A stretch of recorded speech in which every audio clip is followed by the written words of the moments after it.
It's time to get the story behind the story. Interviews with newsmakers, newsbreakers, and Vermonters making a difference. WCAX presents 802 News with Mark Johnson. Here's Mark. Heather Darby represents the seventh generation at her family farm in Alburgh, just a few steps from the Canadian border. She holds a master's in agronomy and a PhD in crops and soils management. She's an expert on sustainable agriculture at the University of Vermont Extension Service. I went to Alburgh to talk to her about this year's severe drought.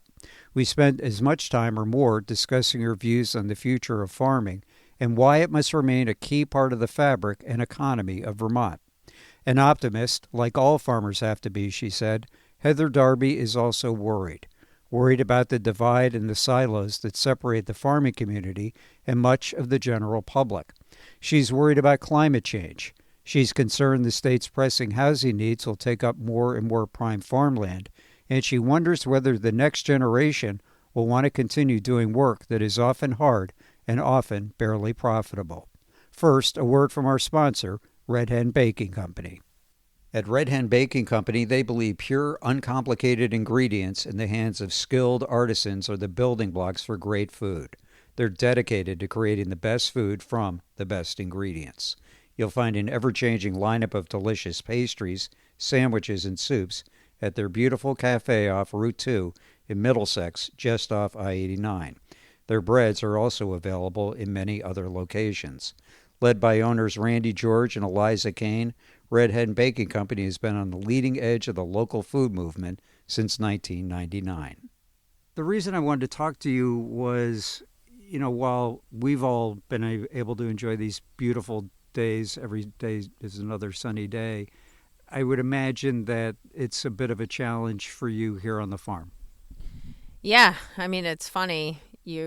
I was joking the other day, rain days are when you get a day off. So we haven't had a day off in a while on the farm because we haven't had a rain day. It's funny that, farms, there's always something to do, right? And so when especially during the growing season, when you have a rain day, it is sort of a time where you can take a breath, reflect, maybe get paperwork done or, something in the shop or whatnot, just kind of regroup. So not only, it's been nice having all this nice weather to a point, but, you sort of haven't also had those times to just take a slight moment to recharge. So, yeah, I don't think the general public really, like you said, people, it's great. Summer, time of the beach and golfing and, picnics and family events, and you're not worrying about them getting rained out. But most people don't realize, what kind of impact that has around them necessarily in the natural environment or the farming environment. It's always amazing to me sometimes a little bit how disconnected maybe people are from how these types of weather events really impact, the food system and the natural environment around them. What's the biggest challenge? Well, right now, with the prolonged dry weather, it's just was sort of keeping crops alive. I think it just keeps getting progressively worse as far as, not having rain. And I think the hard thing, too, is that it's really isolated, sporadic. Even here in Alburgh, there was half of Alburgh that got 3 inches of rain and the other half that didn't get anything, a couple months ago. And that 3 inches of rain helped that side of Alburgh get through the last month and a half of no rain. But the part of Alburgh that didn't get any rain, we're in even worse shape. So when you see the maps on TV where they show kind of the drought monitor, they're pretty generalized. So if it's coming up bad somewhere, that it must be really bad. Because here, you can go from one spot of town to another and see real differences, from people's lawns, gardens, the corn that's growing, whatever it is. It does feel pretty sporadic. I think on farms, the hard thing right now because we are at more or less the end of the growing season. It's those fall crops, corn crops. Probably the biggest impact right now is on grass ground, pasture, hay. That's been a real issue. Has this been significantly, I don't want to say worse, but more pronounced than in past years? Oh, I don't know. I hear that on the news. It's the worst it's been in 25 years. Again, I think statewide for sure, right? Usually when we have drought conditions, they do seem more isolated. Like the southern part of the state will be really dry and the northern part will be really wet, or vice versa. We went through prolonged dry years, 2020, 21, 22, and into the start of 23 up north here where we are. And it was pretty severe. It's funny how fast people forget that. But it wasn't statewide, and I think there was not plenty of moisture, but periodic moisture throughout the season that things sort of held on. But that's when a lot of people's wells were going dry because we just had years of, I don't want to say droughts, but just years of very little rainfall. And right now I'll hear people say, well, my well hasn't gone dry, so it can't be that bad. And, that's probably true because the subsoil moisture had been pretty well recharged, in 23 and 24 and into the spring of this year. So some of those effects, I think, people aren't seeing. And we're seeing a lot of maybe more short-term effects of prolonged drought, like, people's lawns going dormant, crops, being impacted. But if you look around at the lake and the rivers, those kind of things, you can see how dry it's been for sure. For a non-farmer, the biggest impact for me is I feel like all of June I'd cut the grass, and as soon as I was done, I'm cutting it again. So, that seems really strange. Yeah, so, I mean, and it's funny because I often use our lawns as a monitor of how the hay fields and pastures are growing too, right? They're all maybe not the same species, but they're all perennial, cool season species, grasses or legumes, and they like cool weather and they like wet weather. So when it's cool and wet, your lawn grows like crazy. Same with the hay field, same with the pastures. But then when it starts to get hot, and hot for those grasses is, 80, 85 degrees. Once you have sustained 85-degree weather, and then plus you add no moisture on top of that, that's when those grasses go dormant. And so when you see your lawn go brown and then you wonder how it can regrow the next year, it basically just goes dormant to protect itself. But that's the same thing we're seeing in pastures and hay fields. And so farmers that pasture their cows have had to take the cows off from pasture. There's really nothing to eat there for most people's animals. And same with hay fields. People haven't gotten any hay, especially the last, month or so.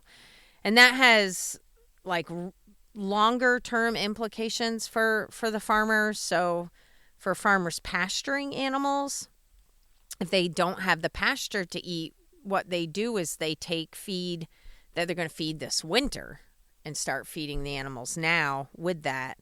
And so that could make them short on the other end, right? So they may run out of stored feed, dipping into kind of winter feed right now. So that can be a problem for many people. And then also, for hay fields too, if you're not putting up your hay, these last cuts, again, you can run short on feed throughout the season. And it's been a hard 3 years here for people. So, those compounding effects can be very serious for some of the farmers. How do you adapt? Yeah. I mean, this is tough because, we never know, right? We don't know right now. Is it going to be a wet spring, a dry spring? Is it going to be cold? Is it going to be hot? We kind of have a lot of false springs over the last probably 5-6 years where things take off, it gets hot, and then it gets really cold again. So it's unpredictable. It's hard to adapt, right, when it's unpredictable. But I think farmers have been, clearly dealing with weather since people started, domesticating animals and sort of foodstuffs. And it is something farmers are used to doing, is adapting. But there's kind of short-term adapting like within a season. And then there's longer-term thoughts about, okay, now how do I need to change? Because clearly things aren't the way they used to be, right?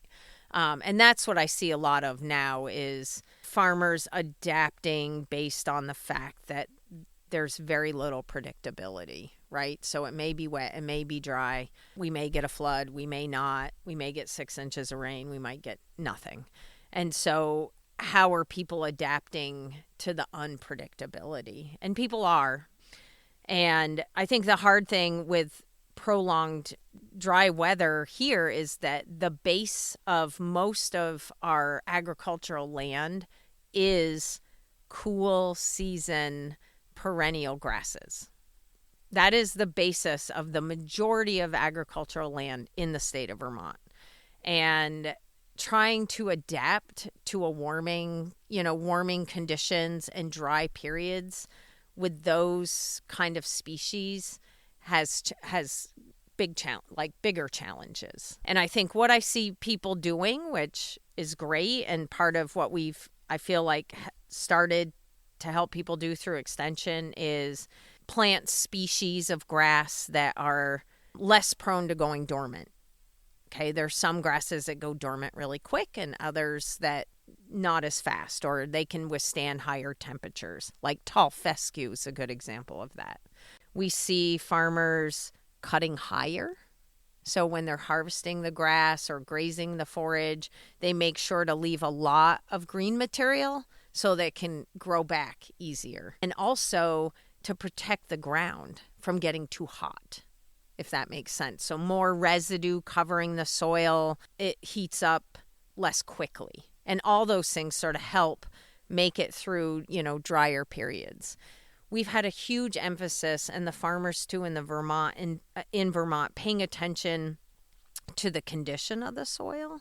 So soil health is what we call it, and making sure that there's lots of organic matter in the soil, that there's always living roots, that there's good ground cover, just really paying attention to the condition of the soil, because the better condition it is, the better able it is to make it through the really wet periods, but also the really dry periods. So I would say that is sort of the long-term adaptation that farmers are working on over time, just building the health of the soil. Well, you're a soil expert, so you're the right person to ask. Is the condition of the soil in the last, you described, really 5 or 6 years here? I mean, what's the change been from 2020 to 2025 in that? Yeah. Well, again, I would say the soils in Vermont tend to be fairly healthy in general, actually, compared to the rest of the country. And some of that has to do with our environmental conditions, right? It being cooler and us having a lot of grass, actually. So we tend to have higher organic matter levels than most other regions in the country. And just by nature of having grass in our system, that creates a soil environment that tends to be more healthy. But on top of that, there's been huge initiative in the state, both from farmers, but also state and federal government, to really help farmers move towards more practices that, again, build up the quality of the soil. So that includes things like cover cropping. And really cover cropping is planting something living during the non-cropping season, right? So there's always something growing on the soil, covering the soil, roots in the soil. Reducing tillage. Now, that has been a huge thing in Vermont because most people will remember the moldboard plow, right? Farmers plow in the fall, dig open the earth, flip it over, get it ready for the next year. And honestly, that has changed probably the most substantially in the last decade or so, where farmers are reducing the amount of tillage that they do. And again, that helps them time-wise, time and labor, fuel, costs associated with tillage, but also helps them adapt to an erratic climate. If they don't have to go out and till in the fall, till in the spring before they plant their crops, then there's more flexibility there, right? To get a crop in the ground when the conditions are right. So those two things, cover cropping and no tillage, have been two major practices that we've seen expanded throughout the state. And again, from a farmer's perspective, those practices make sense economically, and then also the improvements in soil and being able to better adapt to an erratic climate makes sense too. What's also odd about this, there was an interview I saw that you did 2 years ago where we were in the midst of these major floods, and you were talking about how that threatened the survival of farming. And, now it seems like we're at the other extreme of this. Yeah, I mean, they're compounding effects, right? One kind of natural disaster or climate issue, like a wet year, right? Or a flood. Usually they happen and then they don't happen again for a while. So to me, it's these compounding effects over time where extreme weather just continues to, sort of chip away at the sustainability and resiliency, of a farm. And, so maybe, in most cases, a farm will be able to withstand 1 year of loss, right? Maybe, depending on the situation. But then a second year and a third year and a fourth year, either the farm has to figure out how to change and adapt to start to lessen those challenges, or, over time, it just, just chips away at their ability to survive.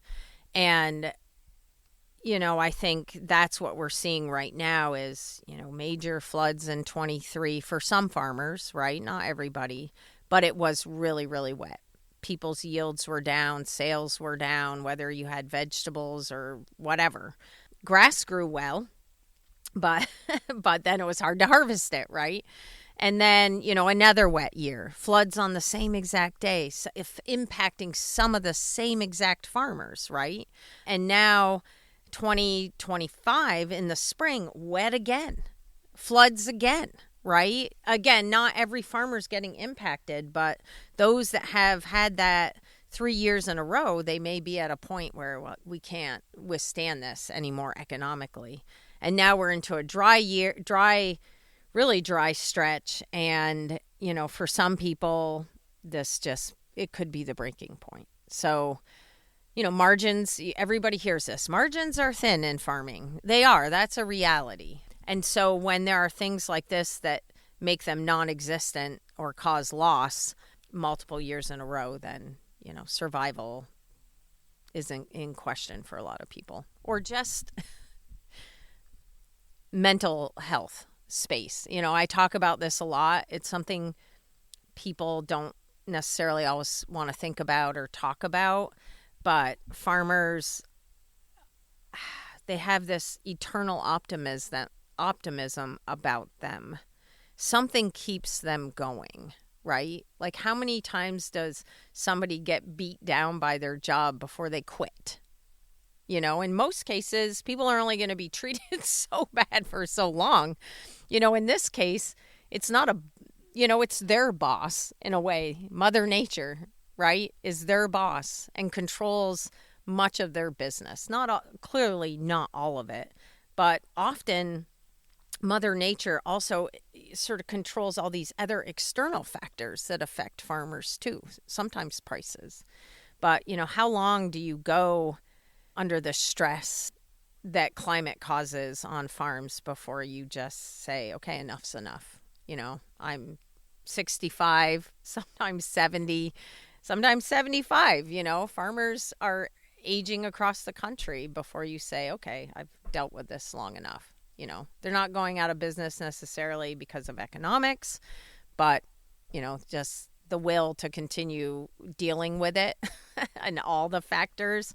At some point, people are like, enough's enough. There's no next generation to come onto the farm and continue on. And we've seen a lot of people, sort of go out of business from that angle too.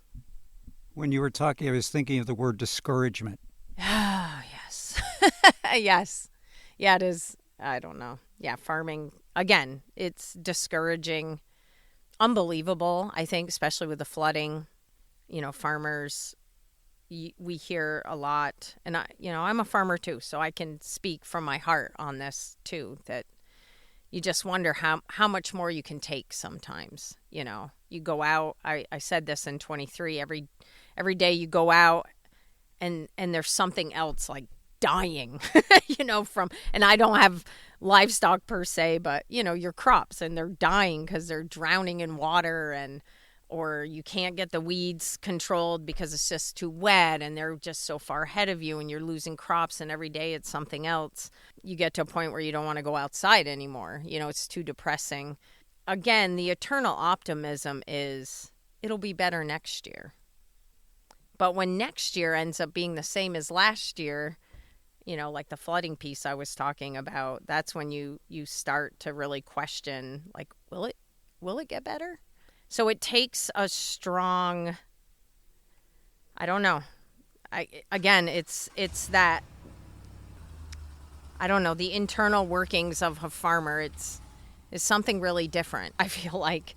And you're driven to keep going under all these circumstances that sometimes I feel like most normal people wouldn't. I don't know. Because it really, being in agriculture is the only thing I've ever done. So one thing I worry about is, of course, the climate, the impact it has on people's, farmers' mental health, people too, but other people outside of agriculture. But just, are we going to lose that farmer personality? Are we going to lose those characteristics? And who will be growing food in these conditions into the future? It's not a job that most people want, right? A career. And so how do we value those that are doing this now and cultivate the next generation of people that are willing to grow food for us under these really like hard times, right? Not just hard economically, but mentally, and the weather and just everything on top of it. We need people to grow food for us. So, yeah. What do you suggest? Well, I suggest that we pay more attention to the farmers around us and respect what they do. I think that's hard. And encouragement, understanding. So many people today, don't farm, and so they don't understand. It's hard to relate. And it's hard they don't relate. And it's easy to criticize, but much harder to lift up a population of people when you don't understand what they do and what they do for you in the communities. So that would go a long way. I feel like for people to feel like what they're doing, farming is a special career and that we eat, so we need people to grow food. And I don't think people make that connection always in Vermont, actually, or maybe anywhere. We take for granted that we can just go to the store and get whatever we need, and we don't think about the people that put it there. Well, and I hate to say this, but I think there are people that go to farmers markets and feel like that they're doing their part. Yeah, no, yeah, maybe I'm going to, yes, absolutely. That is doing your part to a point. I was going to say, though, but not really. But not really. I mean, I feel like most of the press we see around farming is negative. It's not positive. And that's hard, right? That's hard for the people that are out there every day doing the work when we're not, when we don't recognize what people are doing, why they're doing it, and what they're doing to improve, communities, environment around us.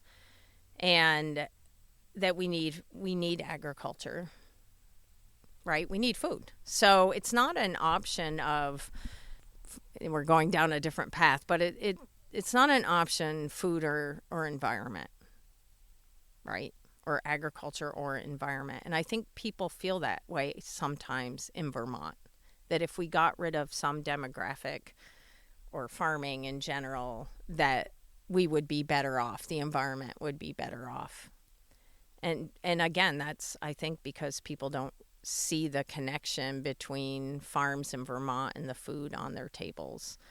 And that's really hard. And or understand what the agricultural community is doing to improve the environment, to battle climate change, to sequester carbon.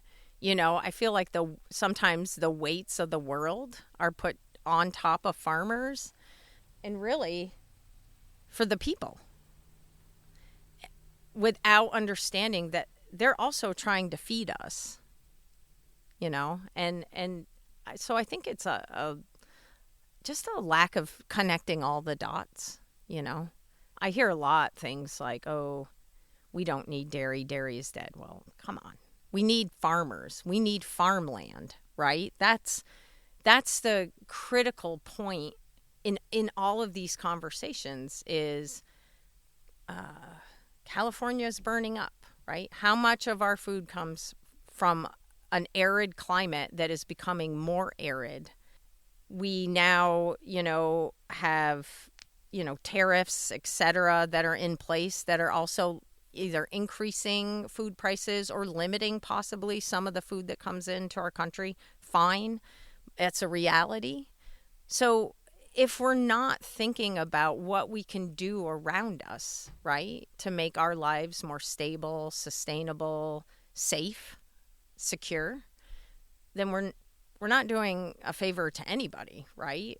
And so just people sometimes recognizing that, and certainly not turning a blind eye to the issues that we have in Vermont, but also thinking about, well, how do we work together to feed the people here, right? Have clean water, clean air, clean environment, and support our communities together. Like we've missed the boat, right? So those are the conversations I wish we were all having, instead of separate conversations about this community of industry or people is doing this and it's bad and what can we do to get them to stop, instead of, working together for all the goals that we all have for the state and for the country, right?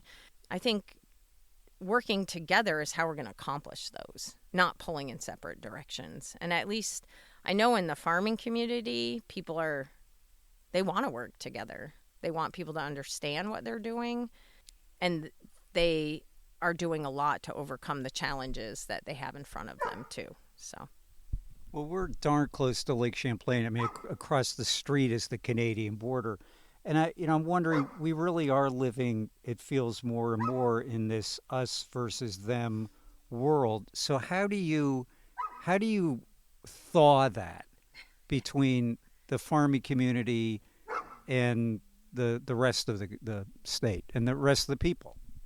Yeah, that is a good question. I feel like one that I've been working on since I started my job here 22 years ago. Like, how do we bring people together because we all want the same things, right? We want healthy environment for our families. We want strong communities, strong economies. We want healthy food on our tables. We want to know our neighbors. We have a lot of the pieces, I feel like, right? People want the same things. So why is it that we can't come together around those shared goals? I think often people don't always think that farmers are environmentalists, and they are. It's crazy. They love outdoor recreation. Many of them own camps on the lake.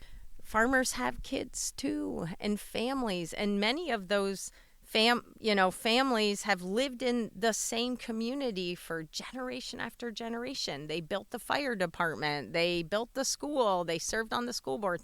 So again, I think we want the same things.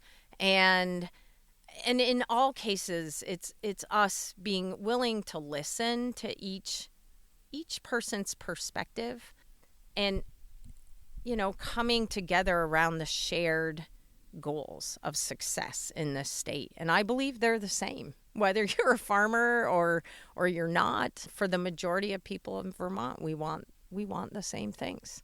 So how do we create those kind of positive conversations? I will say, I think negative conversations come from often less people than we think of, right? Because or groups or whatever, they tend to be sort of small, very localized, and sometimes can rally bigger groups. Just like with farmers, most community members don't actively participate, right? Not that they don't care about their community, but they're not going out to every watershed meeting or even know that it's going on, right? And I think that's a little bit part of the problem, is that we have, often can have loud voices and strong voices around issues, and they're speaking for a majority that's not speaking. And I think that makes it hard. So I think if more people in their communities could come out and participate in conversations around these shared goals, I think that would be really helpful. And there are good things going on. I know that, for example, phosphorus levels have decreased, but I guess those really, when they increase, we hear more about it than when they decrease. Yeah. Well, and it's hard too because, we are in the middle of this crazy erratic climate where all of our best efforts, all these improvements we've made, you get 20 inches of rain in 2 days. I don't know what we could have done different, but, so there are challenges there too.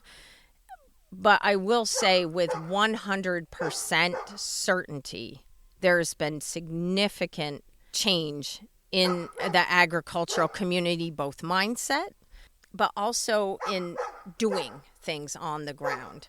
And I think the hard piece is that it's not always showing up because of the climate in play right this moment.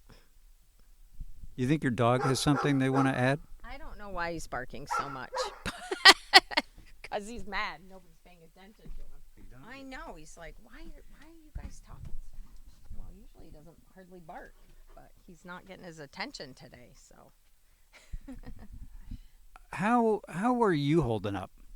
I think it depends. I mean, sometimes the hard thing I think about, probably a hard thing for many Vermonters, is that we've been in the same place for a long time. And so you see change. Sometimes when you're in a place for a long time, you may not notice change, right? Because it happens so gradually over time. But for me, the hardest thing is I want Vermont to be the Vermont that I knew when I was a kid. And I'm speaking on many levels, right? From community to weather. Like, I want the snow, I want maple syrup. I want, all the things that make us Vermonters, in many people's opinions, right, to never leave. And so we're proud of the fact that it's when you get on the phone with your relative that lives somewhere else, you're talking about how cold it is. Right? Oh, it's winter. Oh, it's like 20 below zero, 30 below zero. It's part of who you are and something that, you engage around. And, oh, we had 10 feet of snow. We could barely get down the road, Those things, I try not to let them stress me out. But it, often it does when I see that change, and I just want things to be the way they were. Like, no ticks, right? No certain wildlife species, and just like, oh, remember when we didn't have ticks? But, now my son, who's 12, it's just the way it is. But for I think a larger segment of us, it's harder to see these changes. And then you have landscape and community change, change in farming demographics. That for me has been hard. I've worked with Extension long enough that so many of the farmers I worked with aren't in business anymore, and that's really tough. I always say, it's not that much fun anymore. Like, remember when we used to do this and that? And so that makes it hard too, refocusing on, at least from my perspective, who am I doing all this for, And then you have the weather on top of that, just year in, year out. It can be tiring. I saw you recently, you gave a talk about the importance of keeping land open, land preservation. How would you sum that up? Why that's important? Well, they're not making any more land. And my dad used to say that to me. Well, land's a good investment because they're not making any more, right? Making more houses, making more roads, other things, but they're not making any more land. And I think that's a really important thing, again, for people to think about as, we feel like we're in, I shouldn't say we feel like we are, in a housing crunch, but thinking about thoughtful development is really important right now because there's stress to make sure people have safe places, right, out of flood zones to build homes, that we need homes. And so there's some, I feel like I'm hearing in different communities too, people are starting to think about, building on prime ag land, which is, has happened clearly throughout the state. But maybe even now more than ever, we have to think even more about the long view. We know that climate is impacting food security for many around the globe and in the United States, and it's heavily impacting food production. We know what COVID-19 did around food production, food security, and I think as we watch farms go out of business, again, this is sort of back to my point, and we watch that career path disappear in our state, and we watch that land that could feed Vermonters become homes for Vermonters, right? Is that what we want to do? And I don't have the answer to that. I have my own, of course, opinions about that. But being thoughtful about development is still very, very important. And where we're putting homes, and, are they smack dab in the middle of prime ag land, a single family home with 2 people and 1 child? And fine, right? I don't make these decisions. But for a long-term perspective, will we need those acres to grow the food for Vermont and, frankly, the Northeast? If we think about our neighbors, they've developed a lot of their land, other places outside of Vermont. We are still considered a rural agricultural community, but for how long, I don't know, right? And that has to be a priority for the people of Vermont if they want to have some security around food and environment too, and climate. So, again, I don't have the answers, but I think especially given where we're at right now with these sort of opposing forces of like, we need more homes, we need more people for places for people to live, which is true, absolutely true. But where are we going to put those homes? And is it at the expense of land that could be used, should be used to feed the people of Vermont and the Northeast? What's your son thinking?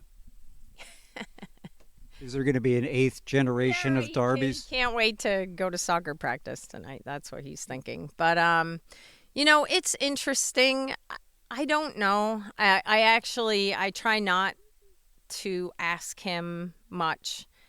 When I was a kid, there was a lot of pressure on me to take over the family farm. And that's what I did. And actually, that is really, really what I wanted to do at the end of the day, right? But it's a lot of pressure. And I don't want to say it's a burden, but it is, to walk through life knowing like this is your destiny.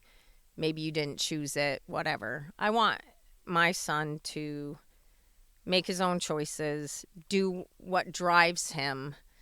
Agriculture drives me. I love it more, than most anything.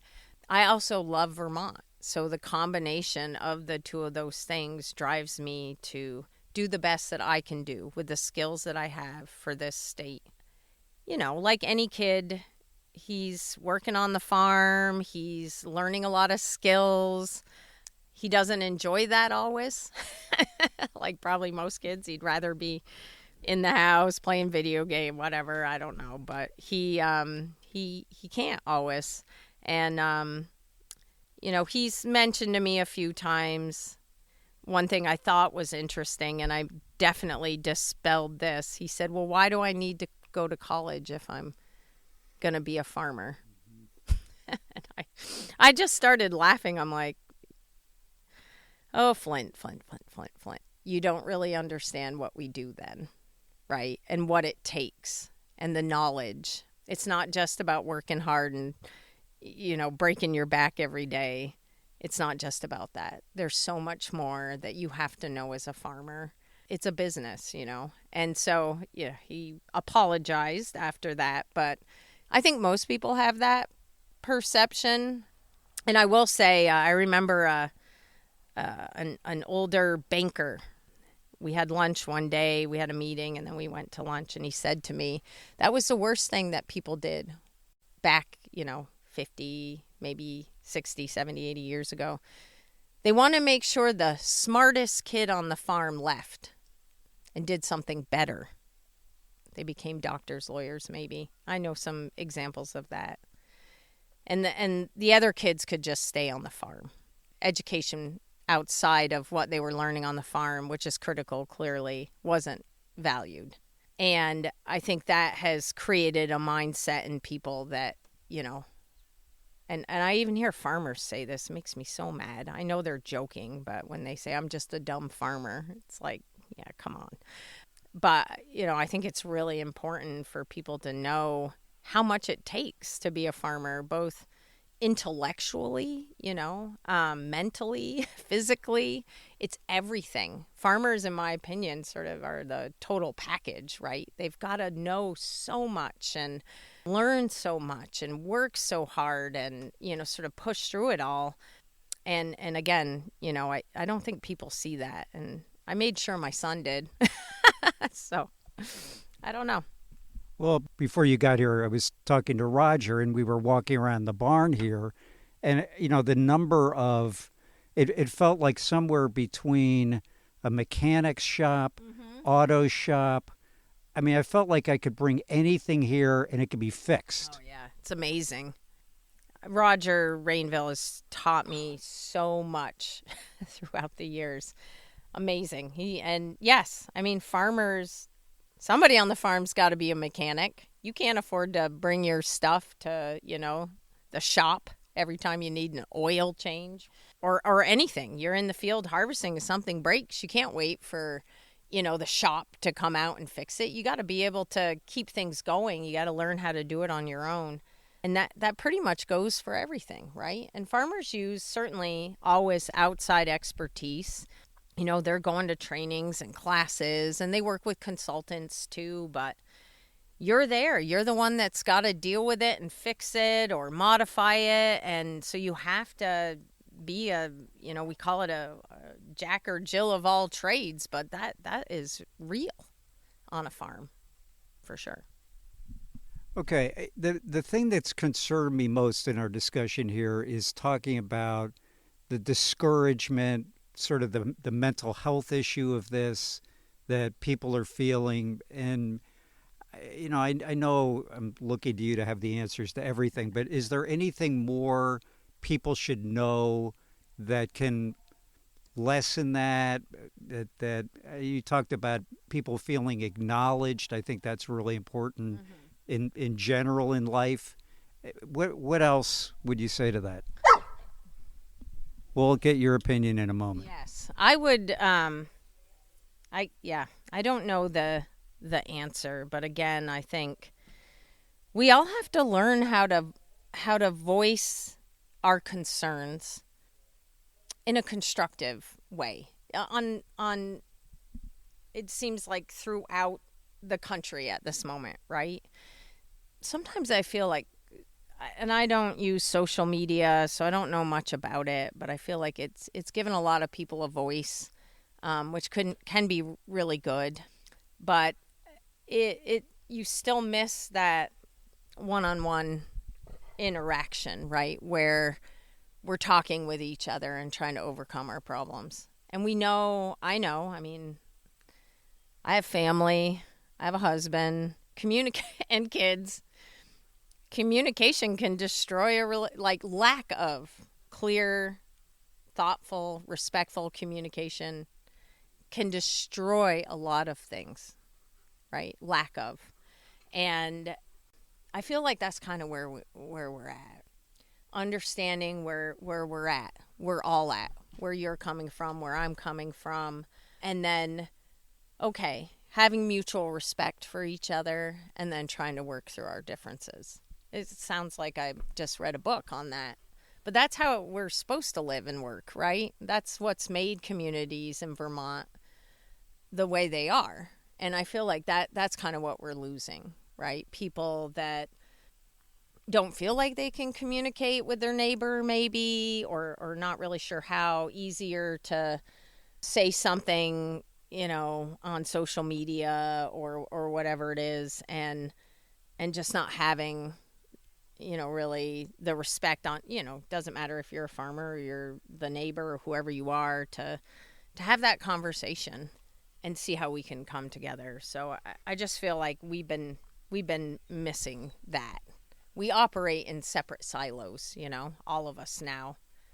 And I don't know how to bring that back per se, but that's one of the things I feel like really needs to happen, because I've heard from farmers that, how they feel in their communities now, and like I said, some of these families, their ancestors founded the town, built the town, contributed to this, built the library, built the church, started the school, was a school, all of these things, and still, serve on the local school board or serve, on the fire department. And then are, sort of posted as criminals in their own community. And that's happened quite a bit in Vermont. They're villainized instead of, let's go talk and see, if what I'm seeing is real. Could be a problem, and you're absolutely right. Or maybe I'm just seeing this and I'm concerned about it. Who do I go to? Because they're my neighbor. and I care about them too. And I care about the success of our community. So who is that person they can go to and talk? And that's where groups get siloed, right? We have a farmer group, we have a community group, we have this group, because everybody wants a voice and each one doesn't feel like they're heard. And those groups have to come together and listen to each other. It's kind of what I see. So we need a peacemaker, I guess. I don't know. Well, we got a lot of silos right here in front of us. I know, right? Maybe we need to break them down. Yeah, I mean, it is true. And like I said, it's especially since COVID, I find it's easier and easier to isolate yourself and only communicate in certain ways. And that's the same on the farming community too. Before COVID, we always host a lot of outreach events and meetings and community gatherings, and people would come out, farmers would come out, and as it got easier to Zoom or do Teams or just not even do it, right? People kind of got out of the groove, I guess, and it's been hard to get people back out. And I feel like we just kind of heard that in some ways from the governor too, talking about bringing people back into the office. And I know there's a lot of, there's all different opinions on that too, but I will say I think that togetherness and in-person communication, sharing of ideas, opinions, the collegial pieces. Yeah, it's very, very difficult to do that well over a computer, and we don't want our children doing that all the time, but yet we as, sort of adults, whether we're in the workplace or whatever, we're doing that too. And we're starting, I think, to just lose some of that, and I'm like pointing fingers at it because I find myself doing that too. Oh, it's just easier to, do it virtually. I don't want to drive down to Burlington today, but in the past I had to. I didn't have a choice, and you just sort of carved out the time to do it. And once you were there, you're, drumming up ideas with people and just getting to see people and hearing where they're at. And that is so critical to our success, and critical to the communities of Vermont, right? So I think that's a part of it, just getting us back together again. And it's hard. We're all pulling back on it, It's easier to stay at home. I kind of liked it too, quite a bit actually. But yeah. Well, I'm glad it came up here. I mean, we talked about, you talked about doing this on Zoom. It never even occurred to me, and I think it's much more valuable for me to talk to you face to face. Yeah, it's hot and noisy, but, other than that, you get to experience the, my facial expressions and just build on what we say, each other are saying, instead of saying, well, we're almost out of time, or, my reception's going down, or, I feel like there's always a sense of getting it over when you're online. There's not this sense of, I could spend hours talking to you right now. It's like, let's get this over with. Yeah, but you got things to do. Well, that is true, too. That wraps it up for this edition of 802 News, sponsored by Red Hen Baking Company. Thanks to Heather Darby, and thank you for listening.